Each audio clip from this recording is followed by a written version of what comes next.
2 avril 2010, Vendredi Saint. Le monde est Jésus. Ma voisine se plaint. Selon elle, sa vie est un chemin de croix, et d'énumérer les épreuves qui lui furent infligées. « Mais pourquoi ? Mais pourquoi ?» m'écrie-t-elle, en désespoir de cause. Sait-elle seulement qu'elle s'est identifiée à Jésus ? Je n'ai pas eu le courage de le lui demander. La déchristianisation est si bien achevée que toute référence au Christ passe pour un moralisme désuet. Et pourtant, en ce jour de Vendredi Saint, quoi de plus enrichissant pour l'âme et pour le cœur que cette dévotion à la passion de Jésus ?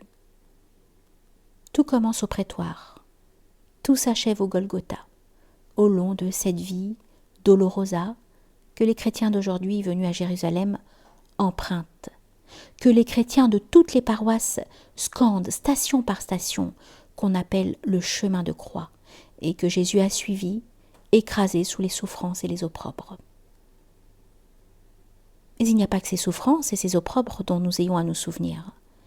Il nous faut garder sans cesse présent à la mémoire que cette passion n'est ni l'effet du hasard ni le résultat d'un procès.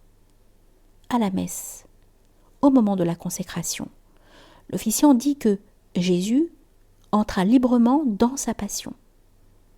Au vrai, il alla au supplice avec le souci qui se réalise une à une les prophéties le concernant. Le traître Judas participe-t-il à la scène ? C'est pour que soit revivifiée la parole de l'Écriture. Aux Juifs venus se saisir de lui, il dit lui-même qu'il se livre à eux, afin que l'Écriture soit accomplie.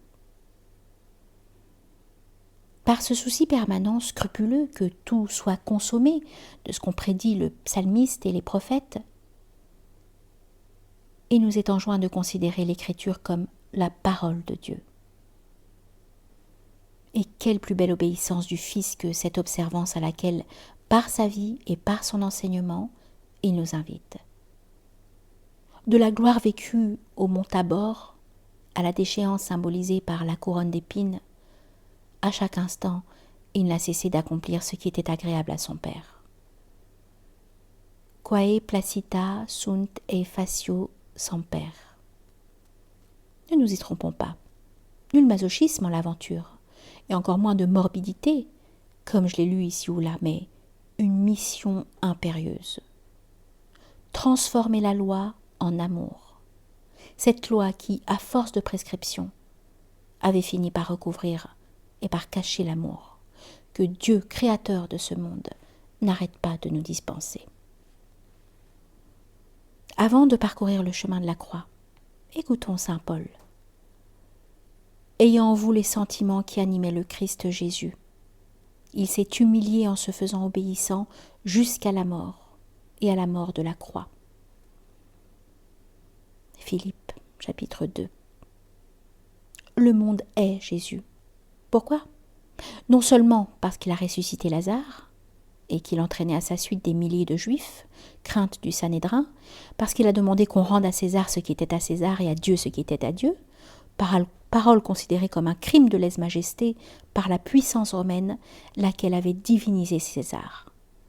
Mais parce qu'il a déclaré « Mon royaume n'est pas de ce monde » et que toute sa prédication tend à faire de nous des fils de l'autre monde, en nous pénétrant de la nécessité d'aimer Dieu, de porter amour aux hommes, de pratiquer l'humilité et l'obéissance. À tout instant, Jésus nous prépare aux fins dernières, à cette heure où la mort s'approchera, où nous serons étendus sur notre couche, où les nôtres porteront sur nous un regard d'impuissance, et où, coupés du monde extérieur, nous n'aurons d'autre consolation que de nous répéter « Ergo sum, nolit timer ». Luc, chapitre 24, verset 36. Il sera là, comme il est là à chaque respiration de notre vie, l'admirable mendiant d'amour, le consolateur excellent, le parfait ami. Toute semaine sainte est à mes yeux la promesse d'un nouveau départ, d'une nouvelle résurrection et surtout d'une nouvelle rédemption. Serais-je être assez fort pour avoir en moi les sentiments qui animaient le Christ Jésus, ainsi que nous y invite saint Paul? Sot, triple sot que je suis. La question n'est pas là, mais en ceci. Serais-je assez humble pour rejoindre l'humilité du bafoué, du souffrant, du crucifié?